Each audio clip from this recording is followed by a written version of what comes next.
système de santé qui répondent mieux aux besoins de la personne. Donc c'est un peu ça que je voulais vous présenter par ici. Donc c'est vraiment d'essayer de développer aussi des indicateurs qui sont plus en lien avec l'expérience des patients, là, ce qu'on appelle les PREMS, ou aussi les PROMS, qui sont des indicateurs qui sont plus en lien avec vraiment les résultats en termes de santé, mais vus par les patients, parce que souvent, effectivement, on a des indicateurs pour l'instant qui ont été faits beaucoup par des professionnels sans se soucier vraiment de finalement, il y a peut-être par exemple la fatigue, qui est quelque chose d'excessivement important en oncologie, ce n'est pas quelque chose qui est en premier, en tous les cas, dans les indicateurs que suivent les professionnels de la santé. Donc, c'est vraiment quelques exemples, en tous les cas, comme quoi il faut qu'on change aussi nos lunettes.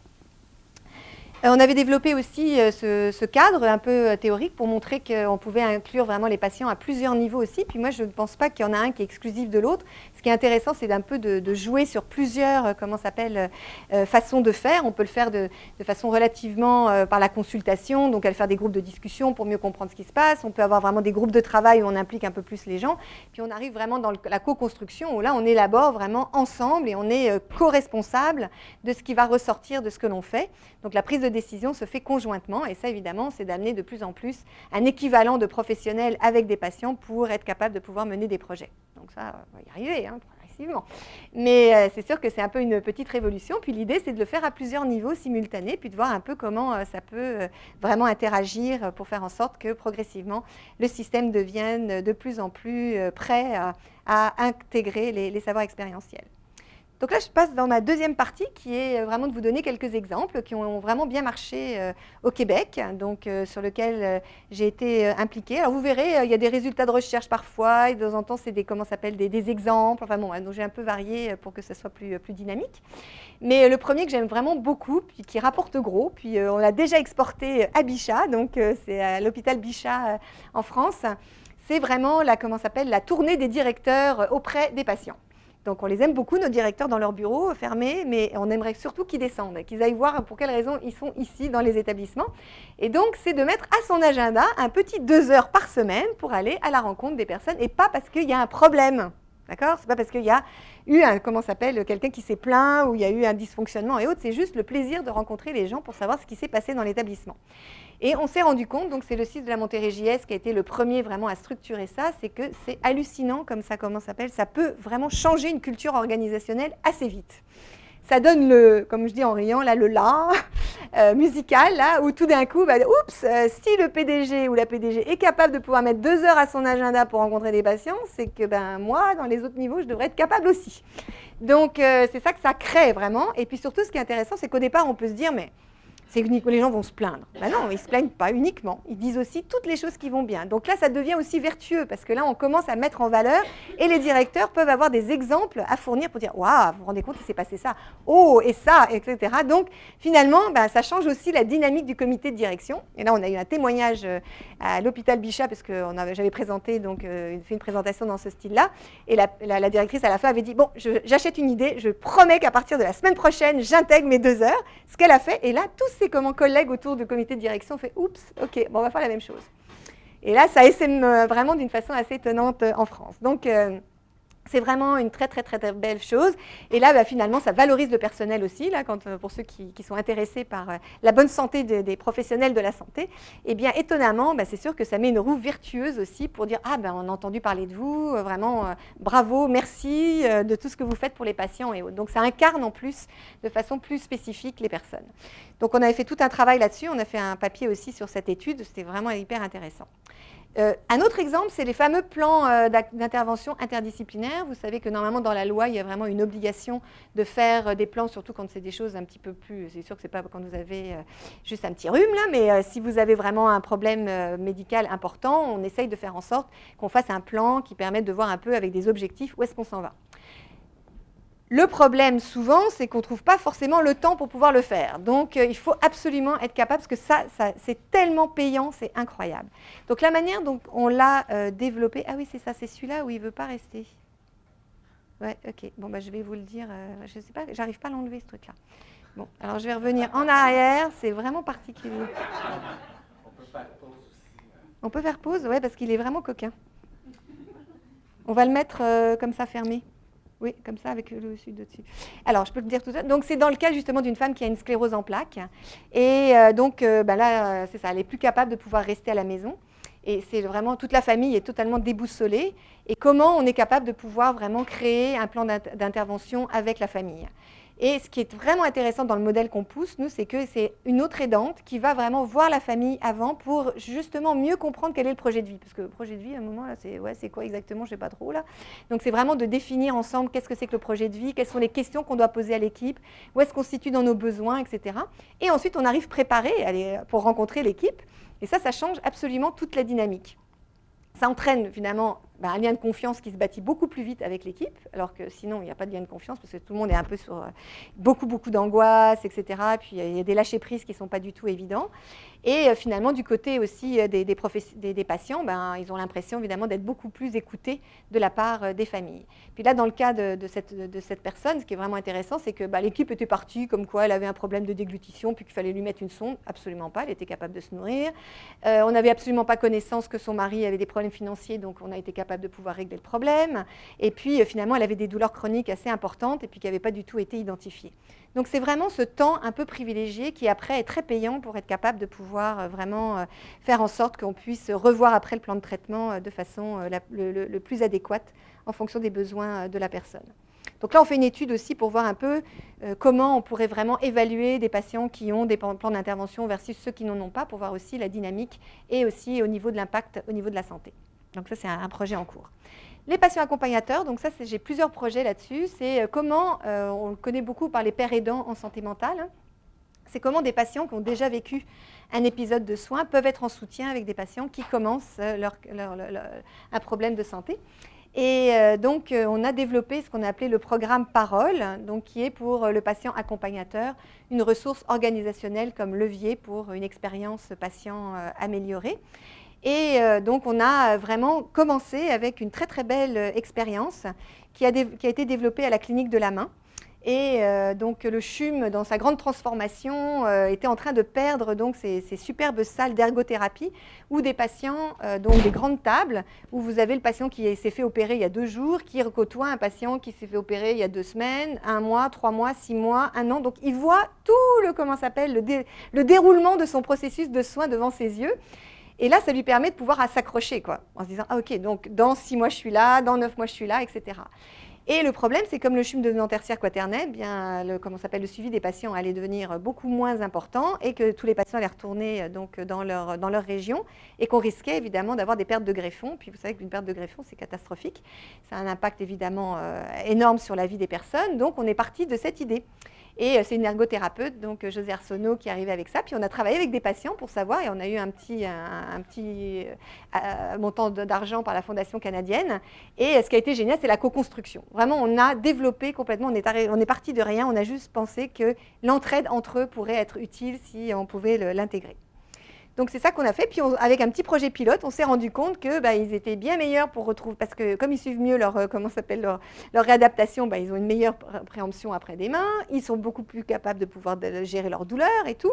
Donc ça nous a amené à proposer vraiment un essai randomisé pragmatique, c'est ce qu'on vient de commencer, où il va y avoir donc des patients qui vont avoir le patient accompagnateur, puis d'autres qui ne vont pas l'avoir, pour être vraiment sûr qu'on ne nous dise pas, votre devis, là, il n'est pas assez fort et tout, enfin bon bref.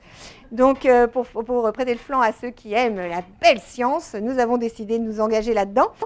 Et voilà, donc on a 3 patients accompagnateurs qui sont en train de suivre les patients au CHUM. Et on va regarder donc un certain nombre de dimensions, donc l'anxiété, la dépression, etc., pour voir un peu quel est l'impact du patient accompagnateur. Et puis, bon, d'accord. Ce qu'on fait vraiment, c'est de travailler en laboratoire vivant. Moi, je pense qu'aussi, ça, c'est vraiment une des clés du message que je voudrais passer aujourd'hui. Là, c'est que dès le départ, quand on commence à travailler, c'est d'essayer d'identifier l'ensemble des différents acteurs qui vont travailler sur le projet et qui vont évidemment amener une chose auquel on n'aurait pas pensé s'ils n'avaient pas été autour de la table. Donc ça a été très, très, très utile dès le départ. Par exemple, la communication aussi entre les patients, comprendre un peu mieux, la formation, enfin bon, bref, donc on a été capable de pouvoir gérer ça de façon intégrée dès le départ du projet. Et donc, on a été capable, ça c'est vraiment les patients qui nous ont dit à quel moment il fallait intervenir pour que ça soit le plus adéquat, enfin bon bref. Donc, on n'a vraiment pas pondu ça dans notre tête tout seul. Et puis, ça nous a amené à travailler sur d'autres projets. Puis là, j'en ai un très gros là, qui est sur Parole Onco. Donc, on a 7 établissements actuellement au Québec qui travaillent avec nous pour vraiment faire en sorte qu'il y ait des patients qui soient sur les lieux de soins. Puis ça, c'est ça que je pousse. C'est que si on veut que les équipes comprennent mieux et soient plus empathiques envers les patients, il faut qu'ils soient présents et qu'il y ait de l'information qui circule. Donc, dans le cadre de l'oncologie, on a plusieurs terrains d'expérimentation. Là, c'est vraiment le cancer du sein, cancer gynécologique, cancer de la prostate, thyroïde et cancer du poumon. Et donc, l'idée, c'est vraiment de faire en sorte que de plus en plus, les équipes puissent comprendre un peu les dynamiques des patients et répondre mieux véritablement à leurs besoins. On fait ça aussi donc, dans la transition entre, par exemple, Sainte-Justine et ensuite les soins adultes. Et on a un premier projet qui commence à bien marcher, là c'est en cardiopathie congénitale. Et ce dont on s'est rendu compte, c'est que finalement les jeunes, ils n'en ont rien à faire, quoi. Vraiment, ils ne veulent pas entendre parler de leur maladie, c'est vraiment pas le temps de venir les chercher, mais par contre les familles sont en grande détresse. Donc c'est vraiment du coaching des familles par des patients qui ont déjà fait la transition. Donc on a complètement changé le modèle grâce au fait justement de travailler avec les patients. Et puis on le fait aussi donc, dans d'autres maladies chroniques. Et on vient d'avoir aussi un financement pour les grands brûlés. Donc, il va y avoir aussi, il y a déjà une implication des patients grands brûlés. Il y a une association grands brûlés qui intervient déjà au CHUM. Et donc, c'est vraiment de l'évaluation pour voir comment ça modifie. Et une chose aussi qui est excessivement intéressante dans les patients accompagnateurs, c'est que souvent, par exemple Sainte-Justine, mais aussi les grands brûlés, ils ne voient jamais plus leurs patients. Et là, tout d'un coup, ils les revoient. Et ils les voient en plus qui vont bien. Vous ne pouvez pas savoir comme ça fait du bien aux équipes de pouvoir revoir leurs patients. C'est exceptionnel. Voilà, donc finalement, ça fait une roue vertueuse positive. Donc, qu'est-ce que font les patients accompagnateurs? D'abord, ils mobilisent leur expérience au profit des patients pour vraiment les aider à développer des bonnes stratégies en fonction des problèmes qu'ils rencontrent. Ils permettent aussi aux patients d'être beaucoup plus présents donc, dans leur cheminement et de leur reprendre du pouvoir sur leur vie et puis de soutenir le partenariat avec les équipes soignantes parce qu'ils peuvent être vraiment amenés à les aider à poser les bonnes questions. Ils apportent aussi leur expertise auprès des équipes. Et finalement, c'est ça que j'aime bien, c'est qu'ils sont bilingues. Là. Ils sont capables de pouvoir parler le langage des professionnels et puis aussi le langage des patients. Et on devient des polyglottes pour être capable de pouvoir faire en sorte qu'il y ait une meilleure communication.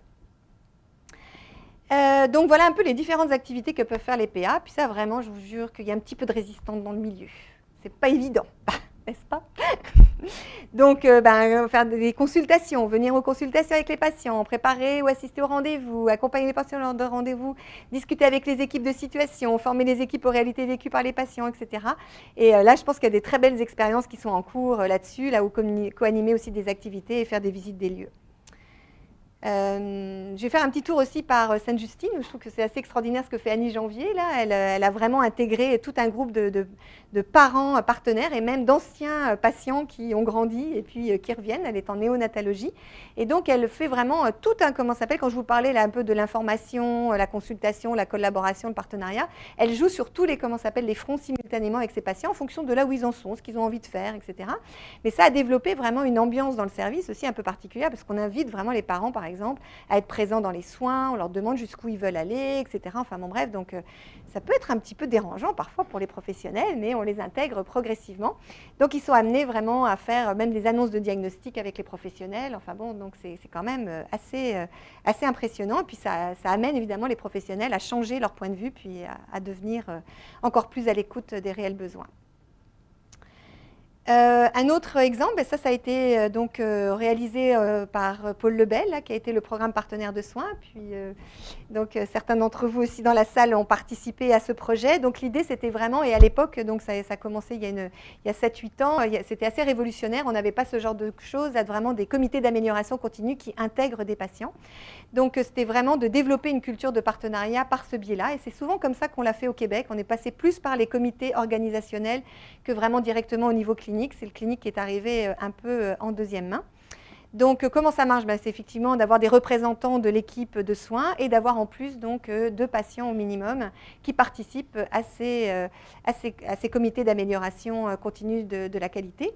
Et ce que vous voyez à l'extérieur, là, des 2 côtés, c'est vraiment des personnes qui sont pour coacher aussi les équipes, pour s'assurer vraiment qu'elles puissent travailler de la meilleure façon. Parce que ce n'est pas toujours évident pour les patients de pouvoir prendre la parole. Certains ont plus de facilité que d'autres. Et ça demande aussi de former les équipes à bien comprendre justement quelle est la complémentarité des savoirs. Donc là aussi, c'est le côté un peu plus gestion clinique et autres pour de bien comprendre qui fait quoi. Surtout quand c'était le début, là, où on était vraiment dans le débroussaillage et autres de ce qu'on voulait faire. C'était important en tous les cas d'avoir quelques personnes pour aiguiller et mieux comprendre les objectifs de ce que l'on faisait. Donc là, les patients coachs, c'est « Allez docteur, on lève les genoux ». Voilà. Donc les rôles des patients ressources dans le cadre donc, des comités d'amélioration continue, c'est vraiment de permettre de remettre en question les hypothèses des praticiens. Donc je pense que puis c'est là où vraiment le changement de culture est là. Il faut cette ouverture-là pour être capable de pouvoir dire « Oh, ouais, ça ne marche pas ». Puis je vais me permettre de donner quand même l'exemple, je ne sais pas comment le dire, là, mais du cancer de la thyroïde, là, où d'après le comité d'amélioration continue qui s'était réuni du côté professionnel, avait comme grandes ambitions de travailler beaucoup sur la compliance médicamenteuse et vraiment là, être très très focusé sur le traitement. Et puis les patientes qui étaient présentes sur le comité ont commencé à dire « Non, là, je pense que vous êtes complètement dans le champ, là, c'est absolument pas ça. Est-ce que vous savez comment vous nous annoncez notre diagnostic ?» Non, on fait ça super bien, je ne vois pas le problème, tout va bien et tout. Là, je pense qu'il va falloir que vous fassiez un petit examen de conscience parce que la première chose que vous nous dites, c'est « Oh, quelle chance vous avez un bon cancer !» Quelle chance! C'est pas exactement ça qu'on voudrait entendre parce que c'est quand même un cancer, c'est pas un bon cancer et donc on va devoir se battre. Et là, quand vous nous dites ça, on se retrouve tout de suite là, mis dans un coin en disant on n'a plus le droit de se plaindre, on est vraiment des chanceux là, donc d'accord? Et là, c'est complètement pas ça qu'on veut là. Donc, on veut vraiment que vous nous preniez au sérieux et que vous considériez ça comme un cancer. Voilà, donc ça, c'est pour montrer le clash complet qui existe entre les équipes, la perception des équipes cliniques versus le vécu des patients. Donc, il faut vraiment revenir à ça et il faut cette ouverture absolument pour être capable de pouvoir hiérarchiser les choses. Donc, vous voyez là-dessus que ça permet vraiment de hiérarchiser différemment puis d'être capable de mieux répondre finalement aux réelles préoccupations des personnes sur le terrain. Et puis, ça permet aussi de voir comment on respecte les règles d'éthique, de confidentialité. Donc, on s'apprivoise aussi progressivement par l'intermédiaire du comité d'amélioration. Il y a eu 26 équipes au Québec qui ont bénéficié de ça. Ça a été vraiment une très belle, il y a une évaluation qui a été réalisée. Ça a permis vraiment de redonner beaucoup de sens dans les équipes. Ça a permis de renforcer le travail interdisciplinaire et puis de découvrir un peu ce que c'était que la co-construction ensemble. Ça a vraiment mis à profit évidemment l'expérience des patients puis donné du sens vraiment à leur histoire évidemment qui était souvent non prise en considération. Puis là, je vais donner l'exemple donc d'une des patientes là, qui était architecte, qui avait refait le centre de prélèvement de HMR, et puis elle est tombée malade après, puis elle s'est dit « Oups, j'ai complètement oublié d'inclure les patients, puis j'ai complètement raté mon truc. » Finalement, j'aurais dû partir vraiment des véritables besoins, parce que j'ai pris des décisions qui sont complètement à l'encontre de la manière dont ça s'organise finalement. Donc, au niveau du CAC, elle a réalisé évidemment qu'elle avait une façon de voir sa maladie qui était un peu différente des autres, et puis qu'elle pouvait faire la différence aussi dans sa capacité de s'imposer comme partenaire. Donc, ça l'a beaucoup aidé aussi à devenir une meilleure partenaire dans ses soins, de faire partie de ce comité. Et puis, donc, elle a pris conscience de l'importance d'utiliser son expérience de vécu avec la maladie pour développer un meilleur projet en architecture. Et elle est maintenant responsable en Mauricie, Centre du Québec, de tout ce qui est le projet architectural. Donc, c'est assez exceptionnel. Elle a été capable de pouvoir le mettre à profit. Puis, comme vous voyez, là, les effets, c'est que ça l'amène vraiment à être une véritable partenaire dans ses soins, où elle s'implique, elle prépare ses rendez-vous et elle aide son équipe à s'aider. Ça, je trouve ça génial comme message. C'est que souvent, effectivement, les équipes ne sont pas forcément bien outillées non plus, donc il faut aussi un peu les aider. Donc là, je voudrais vous donner un exemple sur lequel on travaille actuellement, qui est en Gaspésie, où ils ont décidé de travailler sur tout ce qui était la sécurité des patients. Et c'est hallucinant, ils ont un groupe de travail où il y a 17 patients et 2 gestionnaires. Whoopi! On est vraiment là en train de changer la dynamique. C'est vraiment les patients qui se sont rendus compte finalement que ils étaient quand même vraiment directement impliqués dans leurs soins, puis qu'on ne les mobilisait pas, et que finalement il y avait des déclarations qui n'étaient absolument pas faites, et que ça serait quand même intéressant de pouvoir le faire, et tout en créant un climat vraiment de confiance. On n'est pas là du tout pour chercher le coupable ni rien, mais c'est juste, on est partenaires tous ensemble pour faire en sorte que ça marche mieux. Donc, avec une grande ouverture du CIS donc de la Gaspésie, ils ont donc décidé de développer un projet qui est financé par la Fondation canadienne pour l'amélioration des services de santé. Donc, il y a 17 patients qui vont sur les services pour questionner les patients, questionner les professionnels et autres, justement, sur leur vécu en lien avec la sécurité des soins. Puis, il y a une petite anecdote super. Là, récemment, il y avait donc la gestionnaire et un patient qui sont allés rentrer dans une chambre. Puis là, la patiente qui dit « Oh oui, mes soins étaient super, tout s'est bien passé, je vous remercie vraiment beaucoup et tout. » Puis après, hop, le gestionnaire part. Puis là, elle était avec le patient en ressources. Puis là, elle dit « Ouais, là, ils se sont trompés dans le médicament. Là, ils ont fait une faute d'atepsie. » Alors là, tout d'un coup, là, les langues se délient. Et ça devient vraiment très, très, très, très intéressant. Donc, on voit que les gens ont quand même un rapport, évidemment, d'autorité là, sur lequel ils jouent et donc ils ne sont pas prêts à donner de l'information, sauf à d'autres patients. Donc l'idée, c'est de trouver aussi une manière de faire en sorte qu'il y ait une déclaration qui se fasse hyper facilement, sans du tout rechercher les coupables ni rien, mais qu'on apprenne évidemment plus localement de nos erreurs. Et puis on est parti aussi sur l'idée de comment s'appelle de faire dans les avions. La première chose qu'on fait, c'est qu'on vous met devant un écran, puis on vous demande de regarder les règles de sécurité de base. Eh bien, on devrait faire exactement la même chose dans les établissements, les règles de base au niveau sécurité, réalisées par les patients. Donc ils sont en train de travailler là-dessus. Ça va être un modèle vraiment pour l'ensemble du Québec. C'est en train de se développer. Le ministère est super intéressé par ce projet. Un autre exemple, c'est les trajectoires de soins. Donc, il y a eu celle du CHUM. Vous savez, au moment de la réouverture du CHUM, il y avait vraiment ce qu'on appelait les 30 derniers mètres. Et ils ont vraiment complètement impliqué des patients pour refaire les trajectoires de soins, pour voir un peu tous les problèmes de bris et autres. Et c'était assez catastrophique. Donc, il y avait beaucoup de choses à revoir et autres. Et ça demande aux patients beaucoup de résilience aussi pour dire aux professionnels les problèmes qu'ils ont vus pendant la trajectoire de soins qui a été faite. Donc, par exemple, une mise en situation d'un accident vasculaire cérébral. Et puis là, le patient ne parle pas, puis on fait comme s'il parlait. Ben non, là, il ne parle pas. Là. Je veux dire, il va falloir que vous trouviez d'autres solutions pour récupérer l'information. Enfin, bon, bref, donc excessivement intéressant. Puis, ce qui est pas mal aussi, c'est qu'ils ont travaillé sur des trajectoires qui sont plus administratives ou qui sont un peu plus, qu'on voit moins là, mais où il y a énormément d'impact. Et par exemple, sur toute l'alimentation, je vais vous donner un exemple. Là, ils ont remis en cause le fait qu'il y ait un bilan alimentaire systématique, en disant non, c'est pas forcément important, il faut le faire à certains moments. Donc bon, on a sauvé des coups là-dessus. Sur aussi la manière dont on a accès aux médicaments, il y avait des bris de sécurité incroyables qui n'avaient jamais été vus. Et puis donc l'histoire de l'accident vasculaire cérébral, c'est tout un truc de revenir à l'équipe, de faire un débriefing et de dire là, ça s'est pas bien passé, il faudrait que ça s'améliore et tout. Donc il faut qu'ils apprennent aussi à présenter les résultats de façon constructive et positive. Donc évidemment, c'est parfois un peu chaotique. Alors, je vais vous présenter un autre projet dont on est vraiment très content, qui est le projet Audace, qui est vraiment sur les patients qui sont atteints donc, de cancer du visage. Et là, ce qui est vraiment intéressant, c'est que c'est des patients qui sont co-chercheurs avec nous, puis on est très fiers, ils ont même leur carte de chercheurs du CHUM, donc du CRCHUM. Et le problème, c'est qu'au CHUM, donc, on a à peu près une vingtaine de patients par an qui ont des cancers, qui entraînent donc la nécessité d'avoir des épithèses.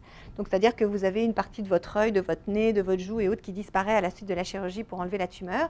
Le problème, c'est qu'effectivement, il faut être capable de pouvoir refaire une épithèse qui vous permet de pouvoir avoir une interaction sociale digne de ce nom. Et on s'est rendu compte que dans le continuum de soins, en tous les cas, c'était absolument pas du tout optimal et que les gens étaient complètement laissés à eux-mêmes au moment du diagnostic.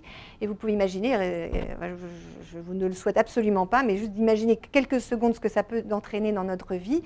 Évidemment, c'est vraiment la grande chute libre. Donc, quand tu n'as personne pour te récupérer, c'est catastrophique. Il faut mieux avoir un peu de soutien social, sinon on n'a pas beaucoup de chances de passer au travers. Donc, tout ça, évidemment, a été complètement morcelé et autres. Et donc, on a proposé de faire en sorte d'avoir un meilleur accompagnement donc, psychique et aussi une meilleure utilisation des technologies. Parce que ce que vous avez vu tout à l'heure, c'était quand même assez rudimentaire comme façon de procéder. Ce qui est vraiment très chouette, là, il y a des prosthodontistes qui font donc un travail très minutieux pour refaire donc des parties du visage, mais ils n'utilisent pas du tout les nouveaux matériaux, ni quoi que ce soit, enfin bon bref. Donc c'est vraiment comment on peut faire aussi rentrer des nouvelles technologies pour que ça soit encore plus pertinent pour eux. Donc c'était cette approche insuffisante qui nous a amené à vraiment proposer une nouvelle façon de faire où simultanément on regarde le face au diagnostic, comment on peut aider les personnes à travailler au travers, le face à face, donc quand on découvre sa nouvelle identité avec son nouveau visage, le face à l'autre, donc les êtres chers, et le face aux autres dans la société. Parce qu'évidemment, c'est vraiment une reconquête de son identité sur lequel il va falloir évidemment travailler. Donc on travaille vraiment sur le continuum qui donc de façon simultanée s'intéresse aux quatre et on essaye d'avoir une approche psychosociale, une approche techno-artistique et aussi un laboratoire vivant pour être sûr que tout le monde est là, avec une évaluation clinico économique aussi pour voir les bénéfices aussi populationnels. Alors, psychosocial, on a la chance de travailler avec des éthiciens, donc avec des patients, etc. Donc, on essaye vraiment aussi de faire en sorte qu'il y ait un soutien aussi par les pairs, qu'on puisse les aider aussi à retravailler sur leur identité. Et ça peut passer par plein de médiums différents. Ça peut être la réécriture de soi, ça peut être par la photo, ça peut être par plein de choses différentes. Donc, on pousse aussi les frontières du système de santé quand même, avec des projets comme celui-là. Mais c'est ça qu'il faut arriver à faire, c'est qu'on est dans un univers d'une communauté et non pas un bunker qui est autosuffisant. Il faut être capable de pouvoir aussi mobiliser tout ce qui est autour de nous, la mobilisation aussi du projet de vie et des scénarios de vie, et évidemment aussi tout ce qui est psychiatrie et éthique. techno-artistique, eh bien, on s'est rendu compte que la réalité virtuelle, par exemple, n'était pas du tout utilisée. Or, par la réalité virtuelle, on est capable de pouvoir se projeter dans le nouveau visage que l'on va avoir et aussi faire en sorte que l'être cher puisse voir aussi comment la personne va pouvoir évoluer. Puis là, on a découvert plein de trucs. Il y avait des gens qui travaillaient dans un coin, dans un autre, etc., qui ne se parlaient absolument pas. Puis des choses qui avaient été développées pour une autre raison, finalement, deviennent excessivement intéressantes pour le projet. Et puis surtout, il y avait le problème du visage, c'est que ça bouge. Et puis là, on fait un truc hyper statique. Alors, il faut essayer de trouver aussi la manière dont on peut amener le visage à bouger.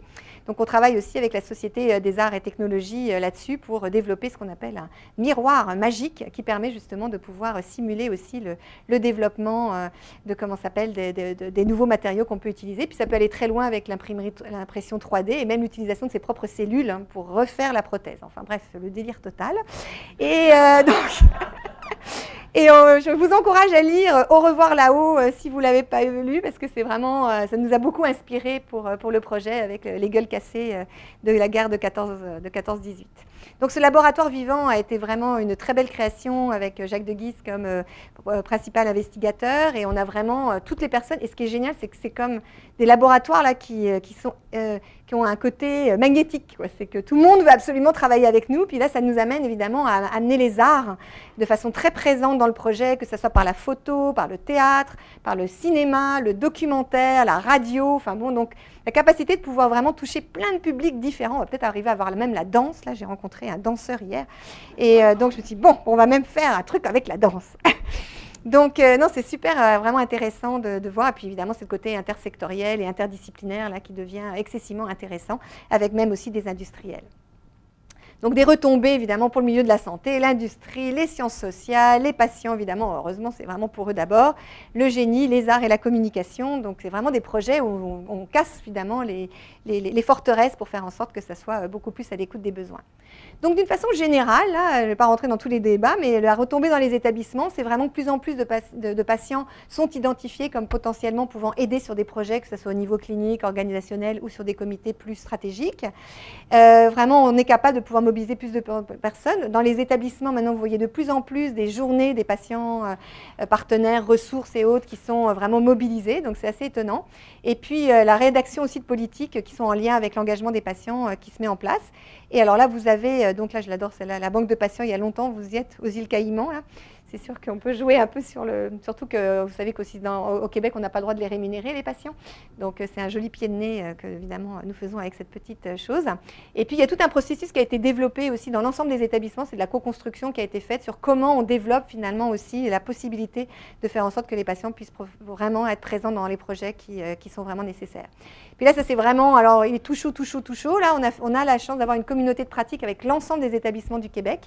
Et là, c'est un peu rapidement, en tous les cas, vous voyez le vert, c'est quand ça marche, le bleu, c'est qu'ils ne font pas, puis le orange, c'est en cours. Donc, vous voyez que les usagers ressources participent de plus en plus à des projets porteurs. Là, c'est le dernier, là en bas. Et puis, dans d'autres domaines, eh bien, il y a encore beaucoup de choses à faire, comme les stratégies de recrutement sont mises en place. Ben, c'est pas encore vraiment, ça ne roule pas complètement. Il y a des processus de traitement de demande aussi qui ne sont pas forcément encore totalement formalisés. Mais vous voyez que tous les établissements, en tous les cas, sont quand même dans un système où ils sont en train d'avancer. Donc, c'est une très bonne nouvelle. Là, c'est vraiment, vous avez la photo exacte aujourd'hui, là. Donc, ça donne quand même une idée qu'il y a vraiment un mouvement de fond qui se met en place, là, qui est assez génial. Donc, au niveau systémique, je vous rappelle juste que le ministère de la Santé, donc, dans son plan stratégique, a fait mention du partenariat de soins, qu'il y a eu le développement d'un cadre de référence qui définit bien de quoi on parle, qu'il y a eu aussi donc, des financements de postes dans les directions des établissements liés au partenariat. C'est quand même très, très minime. On ne va pas dire que c'est quand même une grande révolution. Et puis, récemment, il y a eu 22 projets. Et ça, j'ai pu voir, vendredi, on avait une communauté de pratique. Les 22 projets étaient présents et il y avait une dynamique extraordinaire, donc que ce soit sur la création d'outils de culture, sur l'éducation thérapeutique, sur les trajectoires, sur la sécurité des patients, etc. Donc vraiment, là, on sent qu'il y a vraiment une émulation dans le réseau assez étonnante. Et la communauté de pratique est un lieu assez magique là, pour faire en sorte que les établissements puissent réseauter, apprendre de chacune de leurs expériences, puis avoir, c'est une super idée, encore une autre belle idée, comment je pourrais évidemment la mettre en place. Et donc, ils s'entraident de façon assez spectaculaire.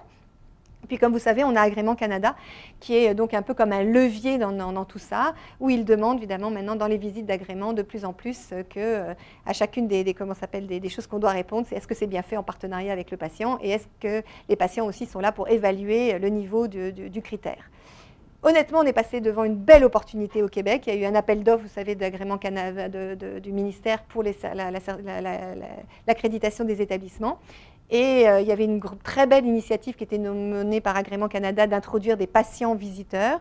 Et le Québec n'a pas signé pour les patients visiteurs, donc nous n'avons pas de patients qui font actuellement les visites au Québec, alors que c'est fait dans les autres provinces du Canada. C'est vraiment trop dommage parce que je vais vous dire, ça change vraiment la dynamique des visites d'agrément. Je pense que Agrément Canada ne s'était pas rendu compte à quel point ça avait un impact et que Agrément Canada part beaucoup du principe quand même que les établissements doivent réussir la visite. Mais quand les patients sont là et qu'ils sont en nombre suffisant, parce que ce n'est pas le tokenisme du patient où on coche un patient sur 30 visiteurs, donc ça ne sert pas à grand-chose, mais si sur les 30, vous en avez une dizaine, là, ça change totalement la dynamique. Et là, les établissements, là, ils sont beaucoup moins accrédités. Voilà. Donc, ouais, c'est ça. Ouais, on pourra revenir là-dessus. Donc la santé numérique, je vais passer vite parce qu'avec le temps qui court là, mais donc de vous dire que aussi maintenant on est à l'ère du numérique et qu'il va falloir donc réfléchir qu'on n'est pas uniquement sur notre paternalisme qui arrive au partenariat patient, mais on est vraiment là sur l'usager qui devient leader, on devient un usager diagnostiqueur et on devient même un usager traiteur. Vous savez, là, c'est de plus en plus avec la miniaturisation de ce qui nous arrive, là, on va être capable de pouvoir faire des choses assez étonnantes. Donc, il va falloir absolument qu'on s'y mette. Et là, évidemment, Topol nous invite évidemment à réfléchir à tout ça. Si vous ne l'avez pas lu, je vous encourage à lire The Patient Will See You Now, parce que là, il nous amène vraiment dans un autre monde où, effectivement, les patients sont capables de pouvoir de court-circuiter de plus en plus le système de santé. Donc, il faut absolument encore plus que le système de santé soit à l'écoute de ces patients s'il ne veut pas passer à côté des réalités. Donc rapidement, vous savez qu'on a eu la chance avec Guy Paré présent dans la salle là, de travailler sur avoir un portrait global donc canadien sur ce qui se passe. Et donc, c'est surtout utilisé dans le cadre donc, du bien-être et beaucoup moins sur les maladies chroniques. Donc, on se rend compte quand même aussi que ce sont des personnes qui ont un revenu quand même assez élevé qui les utilisent, là, c'est cette santé connectée. Et donc, il y a encore un énorme, champ pour travailler dans le domaine donc, des maladies chroniques et la santé connectée. Donc là, je vais passer rapidement, les 65 ans au plus aussi, ils sont quand même assez connectés, puis ils sont super intéressés en tous les cas à les utiliser si on leur donne la possibilité de le faire, parce qu'ils veulent absolument rester le plus possible indépendants. Donc si ça peut favoriser leur capacité de pouvoir rester à domicile, ils vont les utiliser. Donc ça, c'est vraiment un peu les 22% actuellement qui utilisent les objets et les outils numériques, mais c'est vraiment en pleine explosion. Et c'est sûr qu'eux, ils sont prêts même à avoir des conversations à distance, utiliser les vidéos, etc. Enfin bref, donc on a vraiment une dynamique là auprès de nos têtes grises là qu'il faut vraiment prendre en considération. Et puis l'hypothèse d'abord de la santé connectée, c'est sûr qu'on voudrait avoir la possibilité d'avoir de meilleures autosurveillances, de faire en sorte que les gens soient plus encore impliqués dans leurs soins, qu'ils puissent mieux communiquer avec leurs professionnels et tout. Mais là, il y a encore très peu d'études qui sont autant documentées. Donc on a la chance d'avoir par exemple un PhD avec Guy qui va travailler là-dessus pour essayer de mieux comprendre effectivement les dynamiques et éventuellement les effets pervers qui pourraient exister aussi dans le cadre des objets connectés. Donc les études, elles montrent effectivement que normalement ça améliore l'engagement, les connaissances, les communications, l'adhésion et puis les contrôles biologiques. Puis ça, on le voit avec le diabète, les nouvelles technologies de diabète montrent quand les patients sont prêts vraiment à améliorer leur état de santé, le fait de leur donner des outils les aide énormément parce qu'ils deviennent finalement des chercheurs sur eux-mêmes, là. Ils voient comment ils réagissent à ce qu'ils mangent, etc. Enfin bref, ils adorent, c'est super intéressant. Là, on travaille aussi sur Exoskin, là, sur la réadaptation cardiaque, où là, on regarde de façon, en utilisant l'intelligence artificielle aussi, comment les patients, finalement, aussi s'impliquent dans leur réadaptation à la suite d'un problème d'insuffisance cardiaque. Et là, ce qui est intéressant, c'est qu'on a les ingénieurs, on a vraiment les cliniciens, on a les personnes plus en termes de partenariat et autres. Et on essaie de développer vraiment des systèmes, autant d'aide médicale du côté des professionnels que pour les patients. Donc, c'est ça aussi l'idée, c'est qu'eux-mêmes deviennent vraiment des personnes complètement impliquées dans le système. Donc là, on a réalisé récemment avec Guy une étude sur les médecins généralistes du Québec, puis on montrait que 88% ne consultent pas les données provenant de leurs patients et 85% des patients ne colligent pas leurs données. Et puis, on est en train de travailler sur justement les médecins et les infirmières praticiennes au CHUM, la faculté de médecine et puis les étudiants aussi de la faculté de médecine pour voir un peu où est-ce qu'ils se situent dans le domaine. Donc la boîte à outils, on a beaucoup travaillé sur des formations, donc il y a un certain nombre de choses qui ont été développées. Puis là, il y a surtout un cours en ligne sur le partenariat de soins qui est vraiment intéressant pour voir un peu quels sont les différents enjeux en lien donc, avec tout ça. On essaye donc de développer aussi une maîtrise en recherche pédagogique, puis on a aussi une maîtrise en gestion de la qualité qui implique les patients. Et puis au niveau du PhD aussi, il y a tout un programme en lien avec l'engagement des patients. Il y a un certain nombre de guides qui sont développés par le réseau, là, pas uniquement par le CEPPP, mais on essaye de vraiment mettre en valeur tout ce qui existe. Un questionnaire, on a développé un questionnaire qui s'appelle CADICE, qui permet vraiment d'évaluer au lit du patient, vraiment dans la consultation, comment il est en partenariat avec son professionnel. On a évidemment développé plein de grilles aussi au niveau donc, du recueil de données. Et donc pour les patients, ce qui est le plus important, c'est la confiance, l'autonomie, être inclus dans les décisions, avoir de l'information partagée, reprendre le contexte de vie, la reconnaissance de leur expertise et évidemment de l'empathie. Puis là, dans l'empathie, c'est super intéressant, c'est pas non seulement l'empathie des professionnels envers les patients, mais c'est aussi les patients envers leurs professionnels. Ça, c'est super important. On prend soin les uns des autres. Ça, c'est aussi un message très, très important à avoir en tête. Et donc prochainement, on va avoir un livre qui va sortir donc, en Angleterre aux éditions Palgrave sur le patient engagement avec vraiment un tour de 8 pays différents où on regarde un peu comment ça s'est structuré au cours de ces dernières années. Et puis pour finir, eh bien, ce fameux trésor, comment on le mobilise? On a eu la chance d'avoir un sommet le 2 et 3 mai dernier. On a eu vraiment les sommités dans le domaine qui sont intervenus.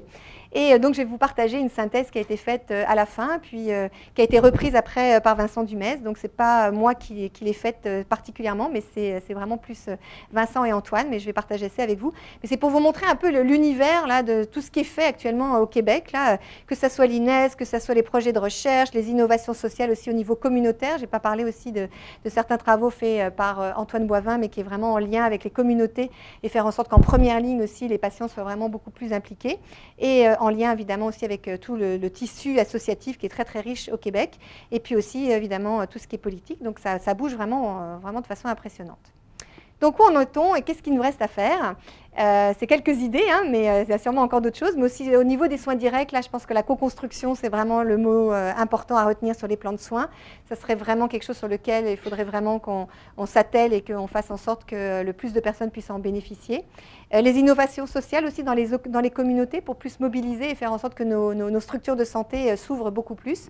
Améliorer les transitions de soins, comme on disait, en mobilisant beaucoup plus les savoirs expérientiels des patients. Renforcer les capacités d'apprentissage aussi des patients, des lieux où ils peuvent vraiment échanger entre eux et puis vraiment s'entraider. Redonner des priorités dans le fait que la propriété des données appartient aux patients. Ça, je pense qu'il y a un enjeu très très fort là-dessus. Utiliser la technologie pour renforcer les rapports humains et non pas au contraire les disloquer. Et ajuster la formation donc, des cliniciens et des gestionnaires et les stratégies de recherche dans une optique de changement culturel. Puis ça, c'est pour moi vraiment excessivement important. Les leviers d'engagement, eh bien, c'est travailler simultanément donc, dans l'éducation, la recherche, la gouvernance, et de le faire de façon vraiment systématique, parce qu'il faut changer les personnes à tous les niveaux. On a beaucoup parlé de la formation initiale, mais c'est aussi toute la formation continue des professionnels. Maintenir un leadership institutionnel qui soit fort, avec un changement de culture, avec notre histoire de PDG là, qui donne vraiment le ton. Renforcer les capacités d'engagement aussi au sein des organisations pour vraiment avoir des relais.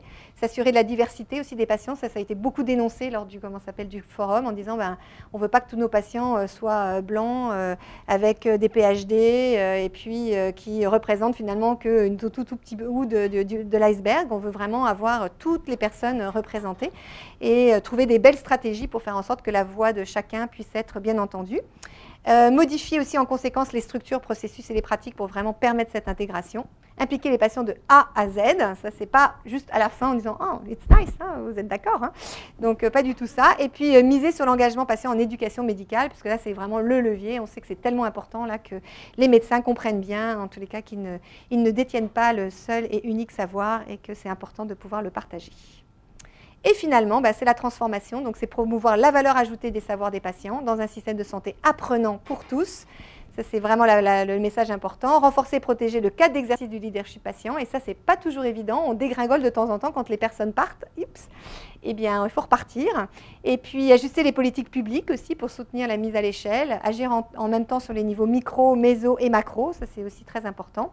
Multiplier les canaux de communication avec les citoyens et les communautés. On ne l'a pas suffisamment fait, donc il faut vraiment travailler là-dessus. Se donner à l'échelle internationale un cadre de travail. Donc là, on est en train de travailler justement là-dessus avec l'Europe, là où il y a des choses très intéressantes qui se passent, et aux États-Unis. Et développer évidemment un certain nombre d'indicateurs de performance adaptés. Puis là, le Québec, on a commencé déjà à en développer. Voilà, donc pour finir, bien toujours, la conclusion, c'est que le BMJ nous disait « Let the patient revolution begin ». Et il y a déjà 5 ans. Et là, eh bien, c'est évident qu'on ne peut plus concevoir un système comme celui de « Nothing about me without me ». Et que c'est vraiment une révolution de la norme sociale où à un moment, on ne se posera même plus la question de savoir s'il faut ou pas travailler avec les patients. Ça deviendra tellement évident et normal qu'ils seront intégrés, puis ils feront partie des... Ils ne seront pas uniquement là pour être soignés, mais ils seront aussi là pour éduquer les professionnels et faire en sorte que les soins soient donnés de façon la plus harmonieuse possible. Voilà, donc je finis là-dessus avec suivez-nous sur les médias sociaux, on fait plein de choses, il y a des portraits de patients, on met en ligne aussi toute l'évolution des projets qu'on met en place, etc. Enfin bref, sur le site internet de la chaire et du CEPPP. Merci beaucoup. Merci, Mme Paumé. On disait tantôt quand on discutait que vous n'aviez pas la chance de faire souvent cette présentation au Québec. On est très content de Bonne Santé que vous nous ayez accepté de conclure notre programmation de séminaire de l'hiver. Ouais. Même si on est en juin, on comprend que c'est l'hiver, même s'il ne fait pas super chaud. Donc, merci beaucoup. Je voudrais m'excuser pour les gens sur le web. On a eu quelques problèmes techniques avec le son, mais je vous rassure, la présentation va être sur YouTube. Donc, vous allez pouvoir reprendre et le PDF est également sur notre site web. Donc, c'est le temps des questions. Le micro, c'est important. Joanne, c'est pour les gens sur le web, donc pour qu'on puisse comprendre les questions. Donc, c'est pas pour chanter, c'est pas pour se présenter, c'est vraiment juste pour le web. Donc, si vous avez des questions, j'inviterai les gens dans la salle pour commencer, gérer sur le web. Je pense qu'on en a déjà une. Donc, Joanne, il y a un micro juste derrière toi. Merci. Deux petites questions assez rapides, en fait. Tu as survolé les deux questions. Le recrutement des patients et le financement. Et l'autre chose, l'agrément, le Québec a refusé ou il a décidé de ne pas participer ou il a laissé passer la chance de... Ben, écoute, je pense que l'appel d'offres était fait d'une façon où il y avait peut-être pas la connaissance, en tout cas, qu'il y avait cette innovation-là. Donc, il a été un peu mis sur le modèle de ce qu'on connaissait de l'agrément. Et il n'a pas été prévu, en tous les cas, un financement ad hoc pour faire en sorte qu'il y ait aussi des patients... Vous savez qu'il y avait 2 soumissions, puis c'était au plus bas, entre guillemets. Enfin, bon, bref, donc je pense qu'ils ont proposé leur modèle qu'ils ont normalement. Et le modèle avec les patients accompagnateurs était plus cher, puis il n'a pas été retenu, quoi. Donc, et c'est un peu dommage que parce que je sais que pour certains établissements, on le voit à la communauté de pratique, ils sont même prêts à payer en plus cette possibilité de pouvoir bénéficier d'un regard, parce que c'est un levier extraordinaire pour eux d'avoir ce regard-là qui permet finalement de pas, entre guillemets, se péter les bretelles en ayant l'impression d'être super bon, mais d'avoir vraiment une vision beaucoup plus objective avec des patients avec lesquels ils peuvent discuter et puis qui peuvent les amener à un meilleur niveau que ce qu'ils ont. Donc, Et puis pour le recrutement? Alors, le recrutement, c'est sûr qu'il y a tout un travail qui a été fait sur l'élaboration de critères de recrutement. Je pense que ce n'est pas encore complètement stabilisé parce qu'on a beaucoup travaillé justement sur le fait sur des indicateurs qui, bon an, mal an, finalement, nous amènent à recruter des gens qui sont un petit peu trop toujours sur le même format. Et donc, il faut vraiment être beaucoup plus inclusif sur la manière de le faire. Donc, j'ai l'impression que... on va travailler un peu sur une diversité culturelle et puis de provenance aussi de différents milieux et autres, et pas uniquement sur des indicateurs du style à bien stabiliser son problème de santé, est capable de pouvoir bien s'exprimer, etc. C'est important, mais il y a aussi d'autres indicateurs à aller chercher. Donc là, il y a justement, dans le cadre de la communauté de pratique, un sous-groupe qui travaille plus particulièrement sur l'inclusion des personnes qui sont un peu plus auxquelles on ne pense pas forcément. Puis ça tout touche, hein, ce n'est pas les LBGQ, machin, etc. Là, c'est aussi, par exemple, les sourds-muets, moi, j'entends jamais parler d'eux, ou les personnes qui sont malvoyantes, ou des personnes qui sont plus en situation d'exclusion. Enfin, bon, bref. Donc là, il y a vraiment un véritable chantier pour revoir, justement, les critères, pour qu'ils soient beaucoup plus inclusifs que ce à quoi on avait pensé au départ. Puis ta deuxième question, c'est sûr que ça, c'est un gros enjeu. Le cadre de référence qui a été développé par le ministère de la Santé et des Services sociaux a été très explicite. Nous ne pouvons pas rémunérer de patients qui travaillent dans le cadre du système de santé. Donc, on peut le faire en recherche, on peut le faire en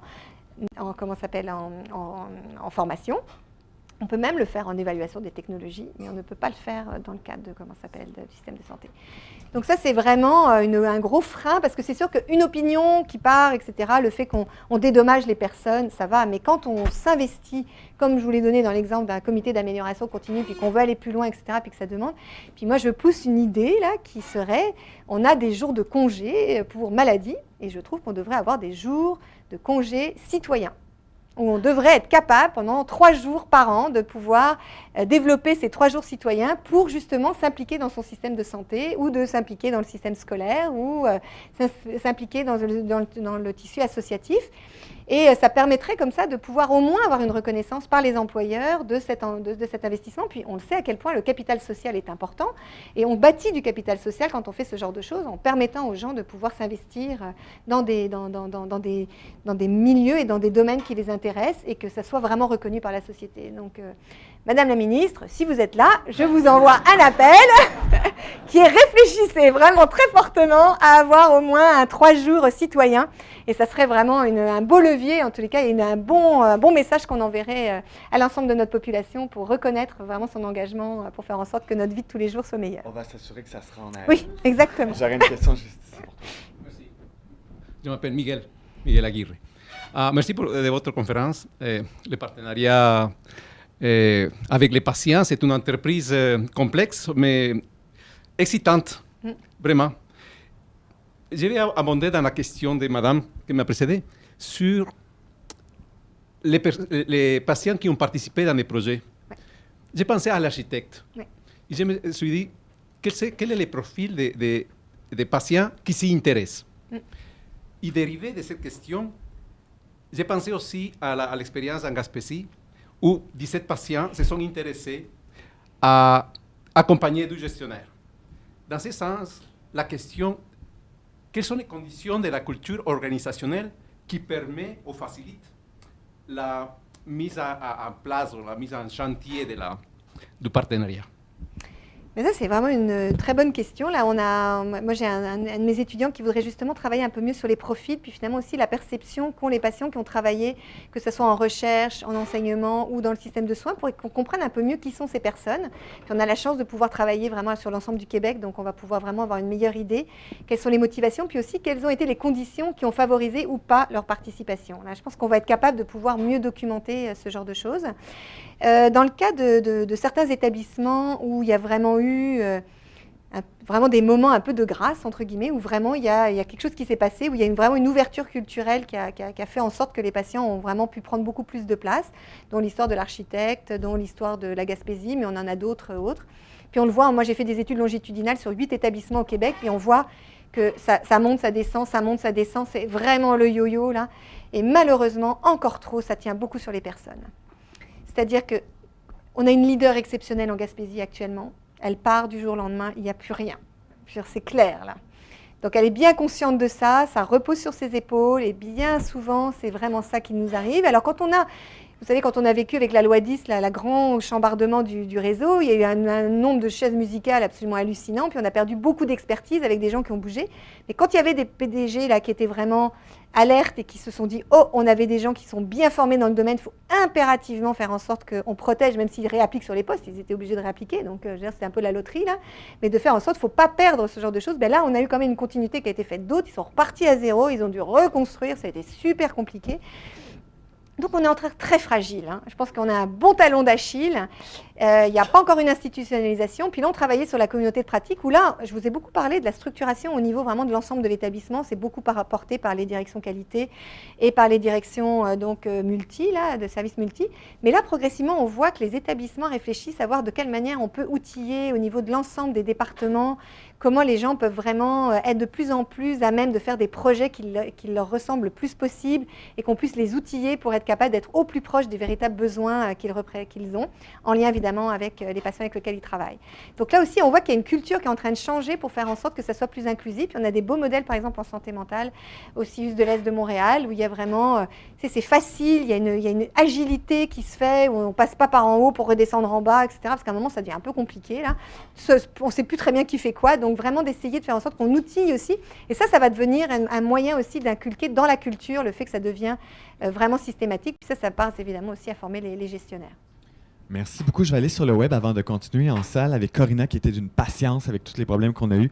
Pourriez-vous nous parler un peu sur les défis que la confidentialité de données de patients peut entraîner pour collaborer avec les patients? Ah, ben ça, c'est une super belle question. Ben, je peux vous dire en tous les cas que quand on présente Parole Onco aux médecins, la première question c'est « Ah bon, ils vont avoir accès à des données quand même super confidentielles et de quelle manière, dans quel cadre ça va se faire ?»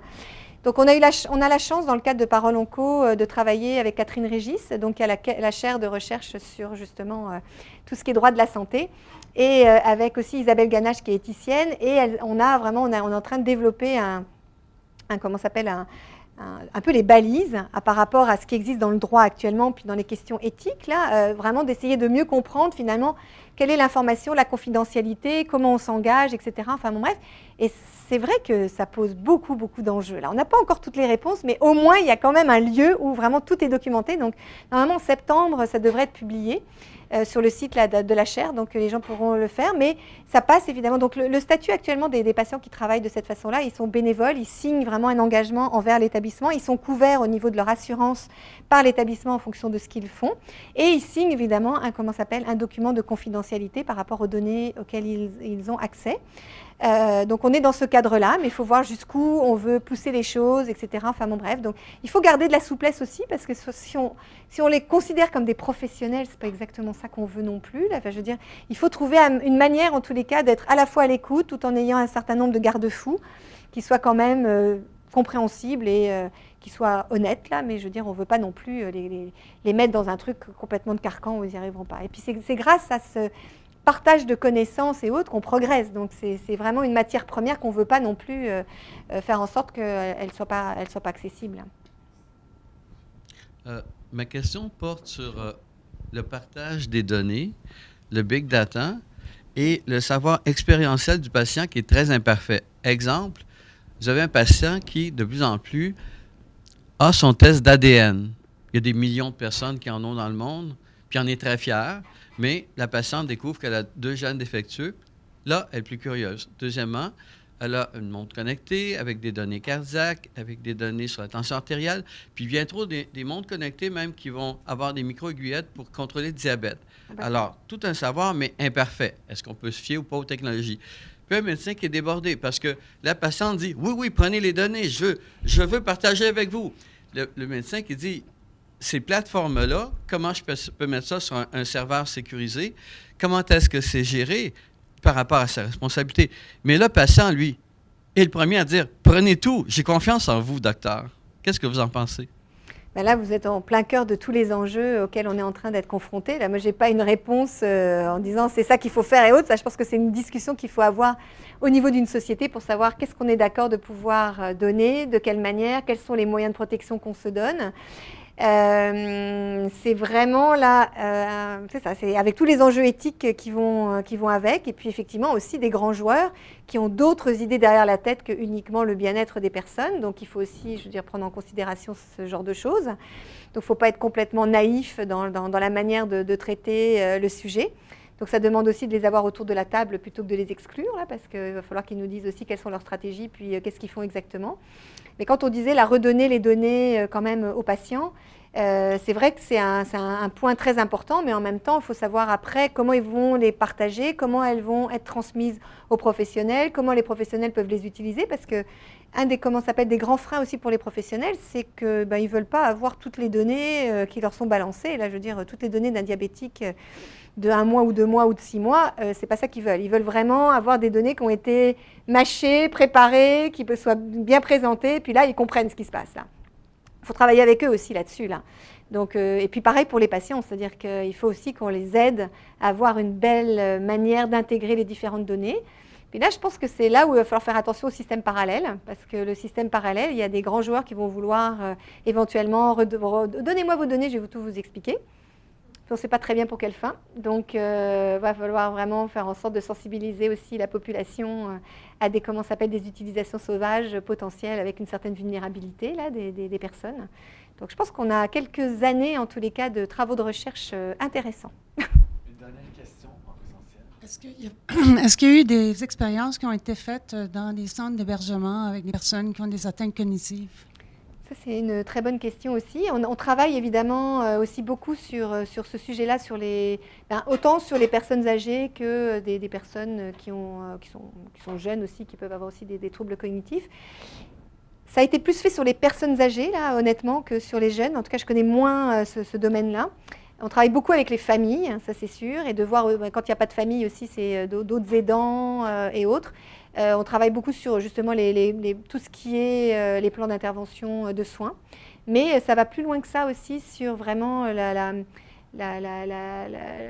manière aussi de reconcevoir aussi la manière de vivre au quotidien les soins, parce que vous savez qu'on dérange beaucoup les gens, qu'on ne respecte absolument pas leur rythme de vie, etc. Enfin bref, exactement. Donc ça, c'est tout le travail aussi de collaboration. Puis là, on n'a pas parlé non plus des comités des usagers, mais comment on intègre aussi les comités des usagers ou des comités de résidents avec aussi des familles partenaires ou des proches partenaires, là, vraiment pour faire en sorte que nos lieux de soins respectent de plus en plus la personne. Quand on parlait de notre 4P avec le personnalisé, c'est aussi personnalisé dans la vie quotidienne, dans les établissements, là. Pas uniquement de soins, mais aussi de la vie de tous les jours, de la vie de l'établissement, là. Merci beaucoup, Mme Paumé, pour la présentation d'aujourd'hui. Merci. Merci beaucoup. Et là, j'ai quelques informations pour vous. On est très heureux de vous annoncer qu'on a un automne chargé qui arrive au Pôle Santé. On a, notre nouvelle programmation de séminaires qui vont être annoncées dans les prochaines semaines. Mais on a également 2 colloques cette année qui vous attendent. Le premier qui va être sur un état du réseau de hier à demain. Donc, restez à l'affût de tout ça. Je ne peux pas en dire plus pour le moment, mais c'est un événement annuel qui va être marquant et que vous voudrez participer. On a également, j'annonce, je suis très heureux d'avoir Sylvain avec nous aujourd'hui. On va avoir également un rendez-vous CATA 2019 cet automne en novembre. Donc, vous aurez plus de détails qui vous être partagés dans les prochaines semaines, mais gardez les courriels Pôle Santé en alerte. Je vous invite également sur LinkedIn à nous suivre et à poursuivre la conversation. Merci, Mme Paumé, et je vous souhaite un très bel été à tout le monde. Merci.